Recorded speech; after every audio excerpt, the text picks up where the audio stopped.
ഇന്ന് നമ്മൾ നോക്കാൻ പോകുന്നത് ദേവസ്വം ബോർഡ് പരീക്ഷയ്ക്ക് ചോദിക്കാൻ സാധ്യതയുള്ള കുറച്ച് ക്ഷേത്രവുമായി ബന്ധപ്പെട്ട ചോദ്യങ്ങളാണ്. അപ്പോൾ നമുക്ക് ആദ്യത്തെ ചോദ്യത്തിലേക്ക് കിടക്കാം. ആദ്യത്തെ ചോദ്യം, ദേവസ്വങ്ങളുടെ ഭരണം സർക്കാർ ഏറ്റെടുത്തത് ആരുടെ ഭരണകാലത്താണ്? ദേവസ്വങ്ങളുടെ ഭരണം സർക്കാർ ഏറ്റെടുത്തത് ആരുടെ ഭരണകാലത്താണ്? റാണി ഗൗരി ലക്ഷ്മിബായിയുടെ ഭരണകാലത്താണ് ദേവസ്വങ്ങളുടെ ഭരണം സർക്കാർ ഏറ്റെടുത്തത്. റാണി ഗൗരി ലക്ഷ്മിബായിയുടെ കാലഘട്ടത്തിൽ. രണ്ടാമത്തെ ചോദ്യം, ശ്രീ ചിത്തിര തിരുനാൾ മഹാരാജാവ് ക്ഷേത്രപ്രവേശന വിളംബരം പുറപ്പെടുവിച്ച വർഷമേത്? ശ്രീ ചിത്തിര തിരുനാൾ മഹാരാജാവ് ക്ഷേത്രപ്രവേശന വിളംബരം പുറപ്പെടുവിച്ച വർഷം ഏത്? 1936 നവംബർ 12-നാണ് ക്ഷേത്രപ്രവേശന വിളംബരം പുറപ്പെടുവിച്ചത്. അത് ശ്രീ ചിത്തിര തിരുനാൾ മഹാരാജാവാണ് പുറപ്പെടുവിച്ചത്. ഓക്കെ, നമുക്ക് അടുത്ത ചോദ്യത്തിലേക്ക് കിടക്കാം. മൂന്നാമത്തെ ചോദ്യം, ദേവസ്വം ക്ഷേത്രങ്ങളിൽ മൃഗബലി, ദേവദാസി സമ്പ്രദായങ്ങൾ എന്നിവ നിരോധിച്ചത് ആരുടെ കാലഘട്ടത്തിലാണ്? റാണി സേതു ലക്ഷ്മിബായിയുടെ കാലഘട്ടത്തിലാണ് ദേവസ്വം ക്ഷേത്രങ്ങളിൽ മൃഗബലി അതുപോലെ തന്നെ ദേവദാസി സമ്പ്രദായങ്ങൾ നിരോധിച്ചത്. ഇനി അടുത്ത നാലാമത്തെ ചോദ്യം, ഭാരതത്തിൽ ആദ്യം നട തുറക്കുന്ന ക്ഷേത്രം ഏതാണ്? ഭാരതത്തിൽ ആദ്യം നട തുറക്കുന്ന ക്ഷേത്രം ഏതാണ്?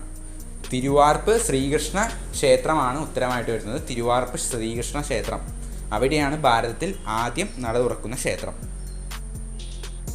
നമുക്ക് അഞ്ചാമത്തെ ചോദ്യത്തിലേക്ക് കിടക്കാം. ശത്രുക്കളിൽ നിന്ന് രക്ഷ നേടുവാനായി മാർത്താണ്ഡവർമ്മ മഹാരാജാവ് അഭയം തേടിയ അമ്മിച്ചിപ്ലാവ് സ്ഥിതി ചെയ്യുന്ന ശ്രീകൃഷ്ണ ക്ഷേത്രം എവിടെയാണ്? ചോദ്യം ഒന്നുകൂടി വായിക്കാം. ശത്രുക്കളിൽ നിന്ന് രക്ഷ നേടുവാനായി മാർത്താണ്ഡവർമ്മ മഹാരാജാവ് അഭയം തേടിയ അമ്മിച്ചിപ്ലാവ് സ്ഥിതി ചെയ്യുന്ന ശ്രീകൃഷ്ണ ക്ഷേത്രം എവിടെയാണ്? ഉത്തരം വരുന്നത് നെയ്യാറ്റിൻകരയാണ്. നെയ്യാറ്റിൻകരയിലാണ് അമ്മിച്ചിപ്ലാവ് സ്ഥിതി ചെയ്യുന്നത്. അടുത്ത ചോദ്യം, കേരളത്തിലെ ഏക തടാക ക്ഷേത്രമായ അനന്തപുരം തടാക ക്ഷേത്രം സ്ഥിതി ചെയ്യുന്നത് ഏത് ജില്ലയിലാണ്? കേരളത്തിലെ ഏക തടാക ക്ഷേത്രമായ അനന്തപുരം തടാക ക്ഷേത്രം സ്ഥിതി ചെയ്യുന്നത് ഏത് ജില്ലയിലാണ്? കാസർഗോഡ് ജില്ലയിലാണ് സ്ഥിതി ചെയ്യുന്നത്. നമുക്ക് ഏഴാമത്തെ ചോദ്യത്തിലേക്ക് കിടക്കാം. പുരാണങ്ങളുടെ എണ്ണം, അതായത് എത്ര പുരാണങ്ങളുണ്ട് എന്ന് ചോദിച്ചാൽ 18 ഉത്തരമായിട്ട് വരുന്നത്. 18 പുരാണങ്ങളാണ് നമുക്കുള്ളത്. അടുത്ത ചോദ്യം, ആദി പുരാണം എന്നറിയപ്പെടുന്നത് ഏത്? ആദി പുരാണം എന്നറിയപ്പെടുന്നത് ഏത്? ബ്രഹ്മപുരാണമാണ് ഉത്തരമായിട്ട് വരുന്നത്. ബ്രഹ്മപുരാണം, ആദി പുരാണം ബ്രഹ്മപുരാണം. അടുത്ത ചോദ്യം, ബൃഹത്തായ പുരാണം എന്നറിയപ്പെടുന്നത്? സ്കന്ദപുരാണമാണ് ഉത്തരമായിട്ട് വരുന്നത്. ആദി പുരാണം ബ്രഹ്മപുരാണം, ബൃഹത്തായ പുരാണം സ്കന്ദപുരാണം. അടുത്ത ചോദ്യം, ബ്രഹ്മാവിൻ്റെ വാഹനം ഏതാണ്? ബ്രഹ്മാവിൻ്റെ വാഹനം അരയന്നമാണ് ഉത്തരമായിട്ട് വരുന്നത്. അരയന്നം, ബ്രഹ്മാവിൻ്റെ വാഹനമാണ് അരയന്നം. വിഷ്ണുവിൻ്റെ ധനുസിൻ്റെ പേരെന്ത്? വിഷ്ണുവിൻ്റെ ധനുസിൻ്റെ പേരെന്ത്? സാരംഗ ആണ് ഉത്തരമായിട്ട് വരുന്നത്. സാരംഗ്. അടുത്ത ചോദ്യം, മണ്ണാറശാല ശ്രീ നാഗരാജ ക്ഷേത്രത്തിൽ പ്രതിഷ്ഠ നടത്തിയത് ആരാണ്? മണ്ണാറശാല ശ്രീ നാഗരാജ ക്ഷേത്രത്തിൽ പ്രതിഷ്ഠ നടത്തിയത് ആരാണ്? ഉത്തരമായിട്ട് വരുന്നത് പരശുരാമനാണ്. പരശുരാമനാണ് മണ്ണാറശാല ശ്രീ നാഗരാജ ക്ഷേത്രത്തിൽ പ്രതിഷ്ഠ നടത്തിയത്.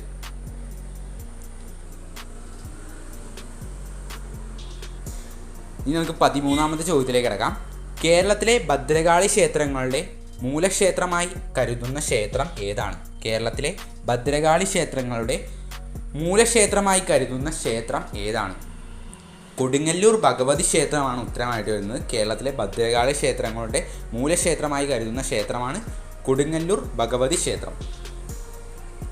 ഇനി 14ാമത്തെ ചോദ്യം, മഹാഭാരതത്തിലെ ഏറ്റവും വലിയ പർവ്വം? മഹാഭാരതത്തിലെ ഏറ്റവും വലിയ പർവ്വം ഏതാണ്? 12ാമത്തെ പർവ്വമാണ് ഉത്തരമായിട്ട് വരുന്നത്. മഹാഭാരതത്തിലെ ഏറ്റവും വലിയ പർവ്വമാണ് 12ാമത്തെ പർവ്വം. പറശ്ശിനിക്കടവ് മുത്തപ്പൻ്റെ മൂർത്തി സ്വരൂപം ഏതാണ്? കിരാതമൂർത്തിയാണ് അവിടെ മൂർത്തി സ്വരൂപമായി കണക്കാക്കപ്പെടുന്നത്. പറശ്ശിനിക്കടവ് മുത്തപ്പൻ്റെ മൂർത്തി സ്വരൂപം കിരാതമൂർത്തി, ഉത്തരമായിട്ട് വരുന്നത് കിരാതമൂർത്തി. ഇനി അടുത്ത ചോദ്യം 15ാമത്തെ ചോദ്യമാണ്. പത്മനാഭസ്വാമി ക്ഷേത്രത്തിൽ മ്യൂറൽ പെയിൻറ്റിംഗ് വരച്ചതാര്? പത്മനാഭസ്വാമി ക്ഷേത്രത്തിലെ മ്യൂറൽ പെയിൻറ്റിംഗ് വരച്ചത് ആരാണ്? മാർത്താണ്ഡവർമ്മയാണ് ഉത്തരമായിട്ട് വരുന്നത്. മാർത്താണ്ഡവർമ്മ മഹാരാജാവാണ് പത്മനാഭസ്വാമി ക്ഷേത്രത്തിലെ മ്യൂറൽ പെയിൻറ്റിംഗ് വരച്ചത്. 16ാമത്തെ ചോദ്യം,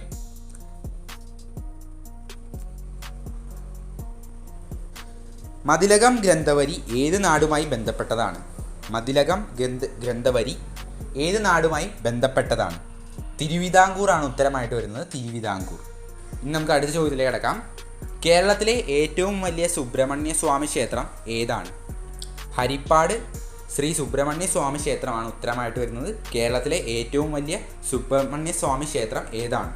ഹരിപ്പാട് ശ്രീ സുബ്രഹ്മണ്യ സ്വാമി ക്ഷേത്രമാണ് ഉത്തരമായിട്ട് വരുന്നത്.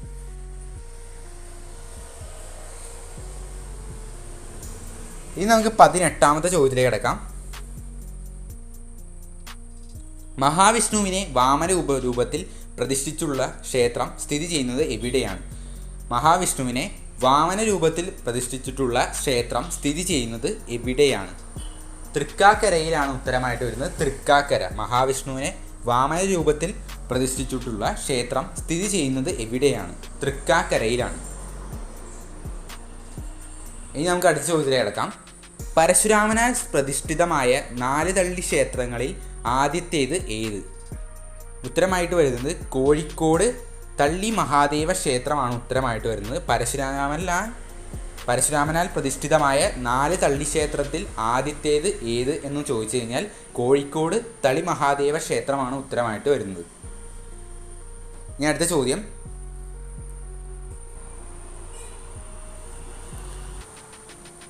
ലോകനാർക്കാവ് ഭഗവതി ക്ഷേത്രത്തിൽ അവതരിപ്പിച്ചു പോരുന്ന നാടൻ കലാരൂപം ഏതാണ്? ലോകനാർക്കാവ് ഭഗവതി ക്ഷേത്രത്തിൽ അവതരിച്ചു പോരുന്ന നാടൻ കലാരൂപം ഏതാണ്? തച്ചോളി കളിയാണ് ഉത്തരമായിട്ട് വരുന്നത്. തച്ചോളി കളി. നമുക്ക് 22ാമത്തെ ചോദ്യത്തിലേക്ക് കിടക്കാം.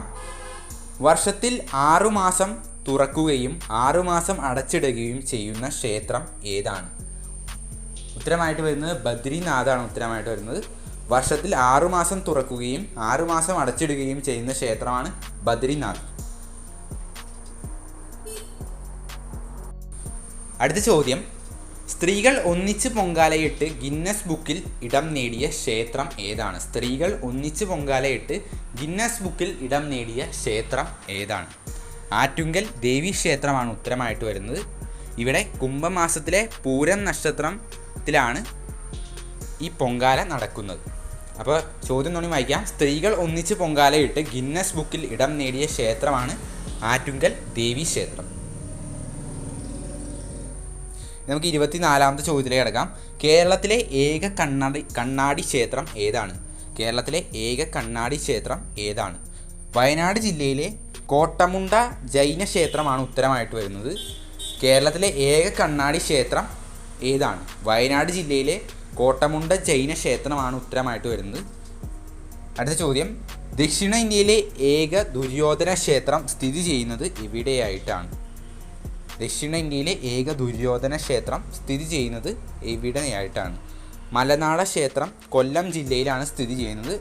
മലനാട ക്ഷേത്രം. ഓക്കെ. അടുത്ത ചോദ്യം 26ാമത്തെ ചോദ്യമാണ്. കേരളത്തിലെ ഏക സൂര്യക്ഷേത്രം സ്ഥിതി ചെയ്യുന്നത് എവിടെയായിട്ടാണ്? ആദിത്യപുര സൂര്യക്ഷേത്രമാണ്. അത് കോട്ടയം ജില്ലയിലാണ് സ്ഥിതി ചെയ്യുന്നത്. ആദിത്യപുര സൂര്യക്ഷേത്രമാണ് ഉത്തരമായിട്ട് വരുന്നത്. കേരളത്തിലെ ഏക സൂര്യക്ഷേത്രം ആദിത്യപുര സൂര്യക്ഷേത്രം, അത് കോട്ടയം ജില്ലയിലാണ്. നേരത്തെ ചോദ്യം ചെയ്തിരുന്നു ദക്ഷിണ ഇന്ത്യയിലെ ഏക ദുര്യോധന ക്ഷേത്രം എവിടെയായിട്ടാണ്? മലനാട ക്ഷേത്രം കൊല്ലം ജില്ലയിലാണ്. ഇത് കേരളത്തിലെ ഏക സൂര്യക്ഷേത്രം ഏതാണെന്ന് വെച്ചാൽ ആദിത്യപുരം സൂര്യക്ഷേത്രം കോട്ടയം ജില്ലയിൽ. ഇനി അടുത്ത ചോദ്യം, പമ്പ നദിയുടെ തീരത്ത് സ്ഥിതി ചെയ്യുന്ന പ്രശസ്തമായ പാർത്ഥസാരഥി ക്ഷേത്രം സ്ഥിതി ചെയ്യുന്നത്? ഉത്തരമായിട്ട് വരുന്നത് ആറന്മുളയാണ്. പമ്പ നദിയുടെ തീരത്ത് സ്ഥിതി ചെയ്യുന്ന പ്രശസ്തമായ പാർത്ഥസാരഥി ക്ഷേത്രം സ്ഥിതി ചെയ്യുന്നത് ആറന്മുളയിലാണ്.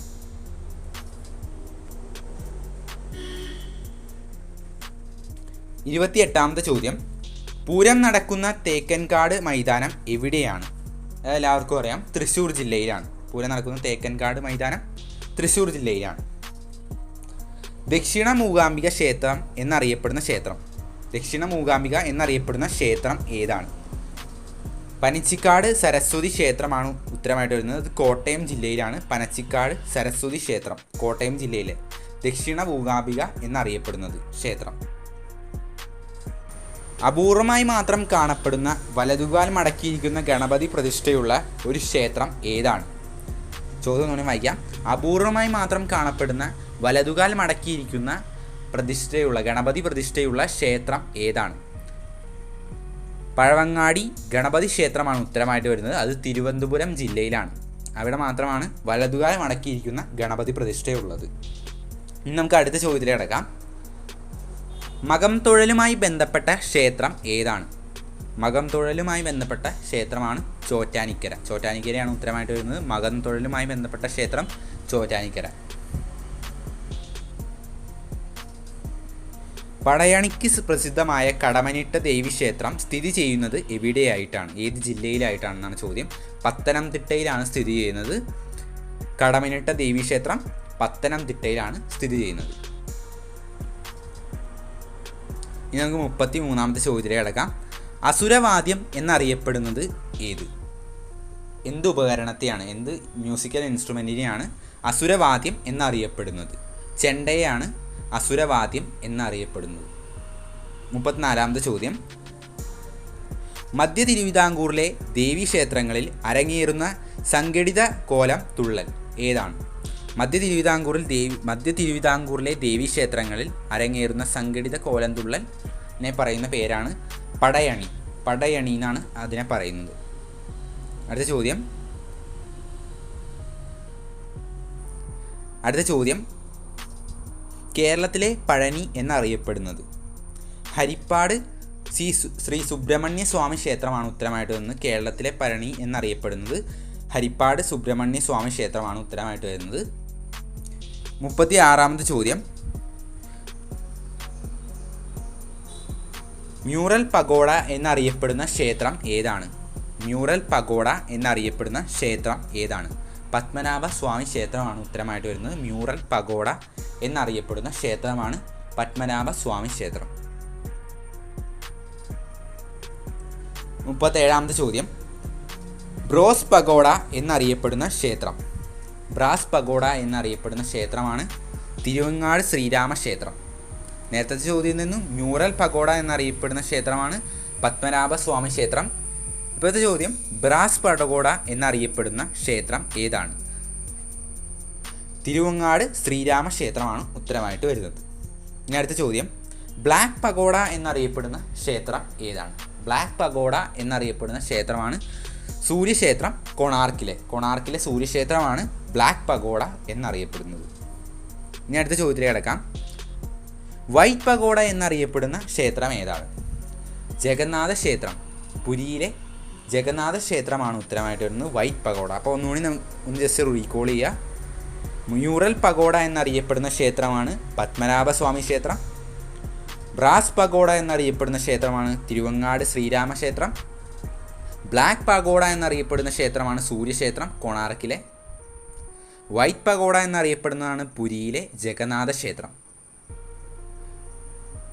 ഇനി നമുക്ക് അടുത്ത ചോദ്യത്തിലേക്ക് കിടക്കാം. 40ാമത്തെ ചോദ്യമാണ്. ചുറ്റമ്പലം ഇല്ലാത്ത പരബ്രഹ്മ ക്ഷേത്രം സ്ഥിതി ചെയ്യുന്നത് എവിടെയാണ്? ഓച്ചിറയിലാണ് സ്ഥിതി ചെയ്യുന്നത്. ചുറ്റമ്പലം ഇല്ലാത്ത പരബ്രഹ്മ ക്ഷേത്രം സ്ഥിതി ചെയ്യുന്നത് ഓച്ചിറ. ചോറ്റാനിക്കര ദേവീക്ഷേത്രം സ്ഥിതി ചെയ്യുന്നത് ഏത് ജില്ലയിലാണ്? ചോറ്റാനിക്കര ദേവീക്ഷേത്രം സ്ഥിതി ചെയ്യുന്നത് ഏത് ജില്ലയിലാണ്? എറണാകുളം ജില്ലയിലാണ് സ്ഥിതി ചെയ്യുന്നത്. നമുക്ക് അടുത്ത ചോദ്യത്തിലേക്ക് കിടക്കാം. കഥകളിയുടെ ആദ്യ രൂപമായ രാമനാട്ടം രൂപം കൊണ്ട സ്ഥലം ഏതാണ്? കഥകളിയുടെ ആദ്യ രൂപമാണ് രാമനാട്ടം. ആ രാമനാട്ടം രൂപം കൊണ്ട സ്ഥലം ഏതാണ്? ഉത്തരമായിട്ട് വരുന്നത് കൊട്ടാരക്കരയാണ്. കൊട്ടാരക്കരയിലാണ് കഥകളിയുടെ ആദ്യ രൂപമായ രാമനാട്ടം രൂപം കൊണ്ട സ്ഥലം. നമുക്ക് 43ാമത്തെ ചോദ്യത്തിലേക്ക് കിടക്കാം. ദൈവത്തിൻ്റെ സ്വന്തം തലസ്ഥാനം എന്നറിയപ്പെടുന്ന സ്ഥലം ഏതാണ്? ദൈവത്തിൻ്റെ സ്വന്തം തലസ്ഥാനം എന്നറിയപ്പെടുന്ന സ്ഥലം ഏതാണ്? കൊല്ലം ജില്ലയാണ് ഉത്തരമായിട്ട് വരുന്നത്. ദൈവത്തിൻ്റെ സ്വന്തം തലസ്ഥാനം എന്നറിയപ്പെടുന്ന സ്ഥലം കൊല്ലം ജില്ലയാണ്. 44-ാമത്തെ ചോദ്യം. നടരാജ ചിത്രം സ്ഥിതി ചെയ്യുന്നത് സ്ഥലം. നടരാജ ചിത്രം സ്ഥിതി ചെയ്യുന്ന സ്ഥലം എവിടെയായിട്ടാണ്? ഏറ്റുമാനൂർ ക്ഷേത്രത്തിലാണ് നടരാജ ചിത്രം സ്ഥിതി ചെയ്യുന്നത്. ഇനി അടുത്ത ചോദ്യം. ഏതു മലയാള മാസത്തിലാണ് തൃശ്ശൂർ പൂരം നടക്കുന്നത്? മേടമാസത്തിലാണ് തൃശ്ശൂർ പൂരം നടക്കുന്നത്. ഇമ്പോർട്ടൻ്റ് ആയിട്ടുള്ള ക്വസ്റ്റ്യൻ ആണ്. അതായത് കൽപ്പാത്തി രഥോത്സവം നടക്കുന്നത് എവിടെയായിട്ടാണ്? കൽപ്പാത്തി രഥോത്സവം നടക്കുന്നത് എവിടെയാണ്? പാലക്കാട് ജില്ലയിലാണ് ഉത്തരമായിട്ട് വരുന്നത്. കൽപ്പാത്തി രഥോത്സവം നടക്കുന്നത് പാലക്കാട് ജില്ലയിലാണ്. ഇനി നമുക്ക് 47-ാമത്തെ ചോദ്യത്തിലേക്ക് കിടക്കാം. തെയ്യങ്ങളുടെ നാട് എന്നറിയപ്പെടുന്ന ജില്ല ഏതാണ്? കണ്ണൂർ ജില്ലയാണ് തെയ്യങ്ങളുടെ നാട് എന്നറിയപ്പെടുന്നത്. തെയ്യങ്ങളുടെ നാട് എന്നറിയപ്പെടുന്ന ജില്ല ഏതാണ്? കണ്ണൂർ ജില്ലയാണ് ഉത്തരമായിട്ട് വരുന്നത്. അടുത്ത ചോദ്യം. ദക്ഷിണ വാരണാസി എന്നറിയപ്പെടുന്ന ക്ഷേത്രം ഏതാണ്? ദക്ഷിണ വാരണാസി എന്നറിയപ്പെടുന്ന ക്ഷേത്രം ഏതാണ്? കോട്ടിയൂർ മഹാദേവ ക്ഷേത്രമാണ് ഉത്തരമായിട്ട് വരുന്നത്. ദക്ഷിണ വാരണാസി എന്നറിയപ്പെടുന്ന ക്ഷേത്രമാണ് കോട്ടിയൂർ മഹാദേവ ക്ഷേത്രം. അടുത്ത ചോദ്യം. ദക്ഷിണ ഗുരുവായൂർ എന്നറിയപ്പെടുന്ന ക്ഷേത്രം ഏതാണ്? നേരത്തെ ചോദ്യം എന്തായിരുന്നു? ദക്ഷിണ വാരണാസി എന്നറിയപ്പെടുന്ന ക്ഷേത്രമാണ് കോട്ടയൂർ മഹാദേവ ക്ഷേത്രം. ദക്ഷിണ ഗുരുവായൂർ എന്നറിയപ്പെടുന്ന ക്ഷേത്രമാണ് അമ്പലപ്പുഴ ശ്രീകൃഷ്ണസ്വാമി ക്ഷേത്രം ഉത്തരമായിട്ട് വരുന്നത്. ദക്ഷിണ ഗുരുവായൂർ എന്നറിയപ്പെടുന്ന ക്ഷേത്രം അമ്പലപ്പുഴ ശ്രീകൃഷ്ണസ്വാമി ക്ഷേത്രം. അടുത്ത ചോദ്യത്തിലേക്ക് കിടക്കാം. ചക്കുളത്തുകാവ് ദേവി ക്ഷേത്രം സ്ഥിതി ചെയ്യുന്നത് ഏത് ജില്ലയിലാണ്? ചക്കുളത്തുകാവ് ദേവി ക്ഷേത്രം സ്ഥിതി ചെയ്യുന്നത് ഏത് ജില്ലയിലാണ്? ആലപ്പുഴ ജില്ലയിലാണ് ചക്കുളത്തുകാവ് ദേവി ക്ഷേത്രം സ്ഥിതി ചെയ്യുന്നത്. അടുത്ത ചോദ്യം. ചിലന്തി ക്ഷേത്രം സ്ഥിതി ചെയ്യുന്നത് എവിടെയാണ്? പത്തനംതിട്ട ജില്ലയിലാണ് സ്ഥിതി ചെയ്യുന്നത്. കൊടുമൺ എന്ന സ്ഥലത്താണ് ചിലന്തി ക്ഷേത്രം സ്ഥിതി ചെയ്യുന്നത്. കൊടുമൺ എന്ന സ്ഥലത്താണ്, പത്തനംതിട്ട ജില്ലയിലെ കൊടുമൺ എന്ന സ്ഥലത്താണ് ചിലന്തി ക്ഷേത്രം സ്ഥിതി ചെയ്യുന്നത്.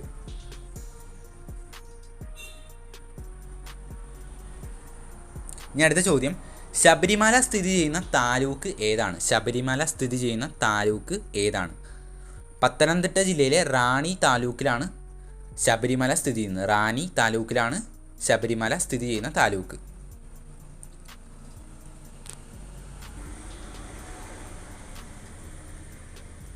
അപ്പോൾ ഇത്രയേ ഉള്ളൂ നമ്മുടെ ഇന്നത്തെ വീഡിയോ. ഈ വീഡിയോയിൽ കുറച്ച് ക്ഷേത്രങ്ങളുമായി ബന്ധപ്പെട്ട കുറച്ച് ചോദ്യങ്ങളാണ് നമ്മൾ ഡിസ്കസ് ചെയ്തത്. ഇതിന് മുമ്പത്തെ വീഡിയോ കാണാത്തവർ ഡിസ്ക്രിപ്ഷൻ ബോക്സിൽ ഞാൻ ലിങ്ക് കൊടുത്തേക്കാം. അവിടെ പോയാൽ നിങ്ങൾക്ക് കാണാവുന്നതാണ്. അപ്പോൾ ഞാൻ അടുത്ത വീഡിയോ കാണാം.